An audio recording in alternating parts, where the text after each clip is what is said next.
अस्सलामु अलैकुम वरहमतुल्लाहि वबरकातुहू। सामने नज़रात आप देख रहे हैं खानका हैदरी का यूट्यूब चैनल। अगर आपने अब तक हमारा चैनल सब्सक्राइब नहीं किया है तो कर लें, ताकि आने वाली वीडियोस की जो नोटिफिकेशंस है वो आप तक पहुंचती रहें। फ़िलहाल हम आपके सामने एक बहुत ही अहम टॉपिक को लेकर हाजिर हुए हैं। जैसा कि आप सब लोगों को पता है कि अल्लामा कमर गनी उस्मानी साहब, जो कि तहरीक फ़रोग़ इस्लाम, जो कि मुसलमान के हुकूक़ के लिए काम करती है, उसके बानी और सरपरस्त हैं, उनको एक बेबुनियाद इल्ज़ाम के चलते हुए एटीएस ने गुजरात की गिरफ्तार कर लिया है। इस पर मैं आपके सामने कुछ बातें पेश करना चाहूँगा। सबसे पहली बात ये कि जैसा कि इंडियन कॉन्स्टिट्यूशन है और हम लोग इसके पाबंद हैं, तो हम लोगों को सबसे पहले इंडियन कॉन्स्टिट्यूशन के हिसाब से ही अपने कदम उठाने चाहिए। इंडियन कॉन्स्टिट्यूशन से बाहर हट के हमें कोई कदम नहीं उठाने चाहिए। सुनने में आया कि एक गुस्ताखे रसूल को किसी ने कत्ल कर दिया, और जब उसको कत्ल कर दिया तो उसने ये नाम लिया कि मैं कमर गनी उस्मानी साहब से मिला था। तो इस बिना पर, उसके इस कहने की बिना पर अल्लामा कमर गनी उस्मानी साहब को दिल्ली में गिरफ्तार कर लिया गया।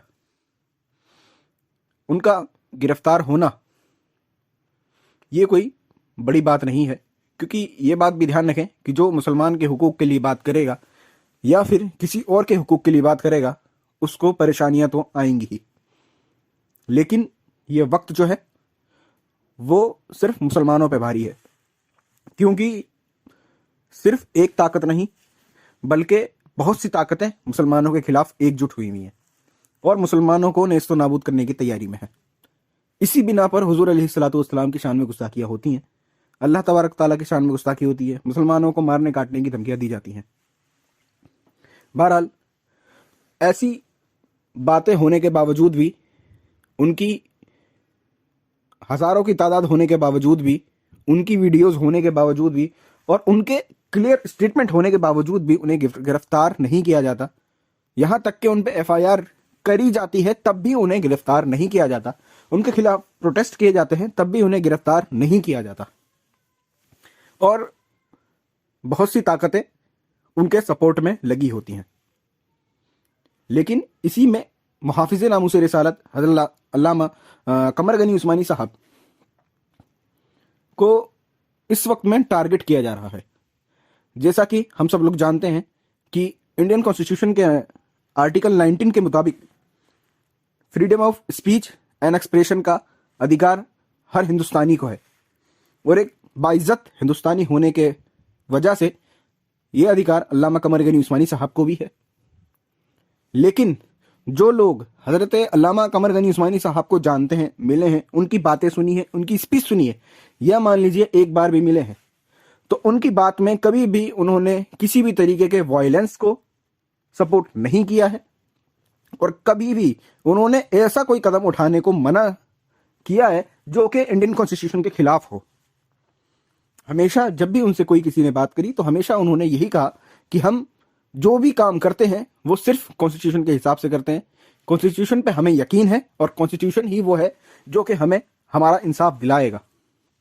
इसी कॉन्स्टिट्यूशन के ऊपर भरोसा करते हुए हम लोग अपने प्रोटेस्ट करते हैं, और इसी कॉन्स्टिट्यूशन के ऊपर भरोसा करते हुए हम लोग जो कि गलत कर रहे हैं उनकी निशानदेही करते हैं कि कॉन्स्टिट्यूशन जो है वो अपने मुताबिक इनको इनकी सजाएं जो भी मुकर्रर होती हैं वो दे।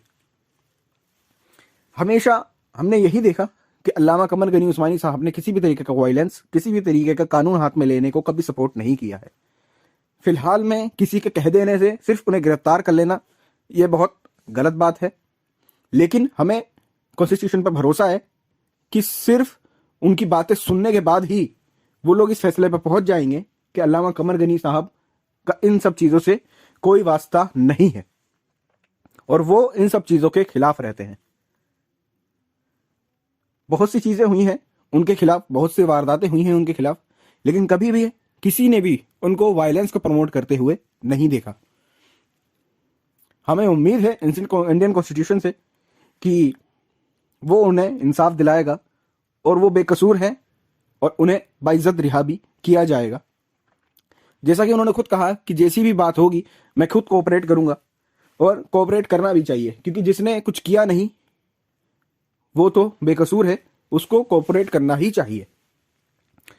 अब रही बात आवाम की, तो आवाम को इस वक्त थोड़ा सब्र से काम लेना चाहिए, और वही बात कि कॉन्स्टिट्यूशन के हिसाब से ही कुछ काम करने चाहिए।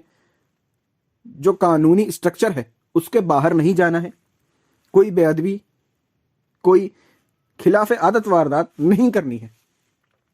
बेहतर होगा कि अपने कायदीन का सपोर्ट करें, अल्लामा कमर गनी उस्मानी साहब का सपोर्ट करें। उलमाए कराम से गुजारिश है कि वो भी सपोर्ट करें। ट्विटर पे ट्रेंड हुआ या फेसबुक की बात हुई या फिर यूट्यूब की बात हुई, वहाँ पे अल्लामा कमर गनी उस्मानी साहब की जो बेगुनाही है उसे बताएं और ये ट्रेंड सपोर्ट करें जो कि है हैशटैग रिलीज कमर गनी उस्मानी। ये आप ट्रेंड यूज करें ताकि लोगों को पता चले और लोगों को ये भी पता चले कि मुसलमानों के खिलाफ कैसी साजिशें की जा रही हैं। बेहतर होगा आप कॉन्स्टिट्यूशन के अंदर ही रहें, कॉन्स्टिट्यूशन से बाहर जाने की जरूरत नहीं है। हमेशा नॉन वायलेंस पे रहें, वायलेंस पे कभी ना जाएं। कॉन्स्टिट्यूशन ने हमें अधिकार दिए हैं कि हम अपने जो अधिकार हैं वो उन्हें लें। जो वहाँ जजेस बैठे हैं, जो कि पूरा एक कोर्ट बैठा है, वो इस काम को करता है कि एक भी गुनहगार को सजा होने से बचनी नहीं चाहिए और एक भी बेगुनाह को सजा नहीं मिलनी चाहिए। अस्सलाम वालेकुम व रहमतुल्लाहि व बरकातहू।